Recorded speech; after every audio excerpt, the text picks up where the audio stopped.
Hello friends, പുതിയൊരു വീഡിയോയിലേക്ക് എല്ലാവർക്കും സ്വാഗതം. അപ്പോൾ ISLുമായി ബന്ധപ്പെട്ടുള്ള ന്യൂസുമായിട്ട് വന്നിട്ടുള്ളത്. ISLനെ കുറിച്ച് ഇതുവരെ അടുത്ത സീസൺ നടക്കുമോ എന്നുള്ള കാര്യത്തിൽ ഒരു വ്യക്തമായ അപ്ഡേറ്റ് പുറത്തു വന്നിട്ടില്ല.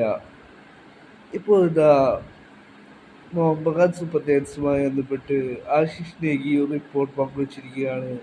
ആശിഷ് നേഗിയുടെ അപ്ഡേറ്റിൽ പറയുന്നു, Mohun Bagan super ജയൻസിൻ്റെ first team pre season ആരംഭിക്കുവാൻ പോവുകയാണ് എന്നാണ് ഇപ്പോൾ ആശിഷ് നേഗി റിപ്പോർട്ട് ചെയ്യുന്നത്. ആശിഷ് നേഗിയുടെ റിപ്പോർട്ടിൽ പറയുന്നു, മോഹൻബഗാൻ സൂപ്പർ ജയൻസ് അവരുടെ ഫസ്റ്റ് ടീമിൻ്റെ പ്രീ സീസൺ സ്റ്റാർട്ട് ചെയ്യുവാൻ പോവുകയാണ്.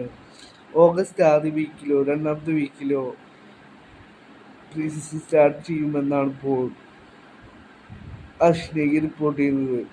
ഡ്യൂറൻ കപ്പിൽ മോഹൻബഗാൻ സൂപ്പർ ജയൻസ് പങ്കെടുക്കുന്നുണ്ട്. മോഹൻബഗാൻ സൂപ്പർ ജയൻസിൻ്റെ റിസർവ് ടീമാണ് ഡ്യൂറൻ കപ്പിൽ പങ്കെടുക്കുന്നത്. കേരള ബ്ലാസ്റ്റേഴ്സ് ഈ മാസം 23 തുടങ്ങുന്ന ഡ്യൂറൻ കപ്പിൽ പങ്കെടുക്കുന്നില്ല.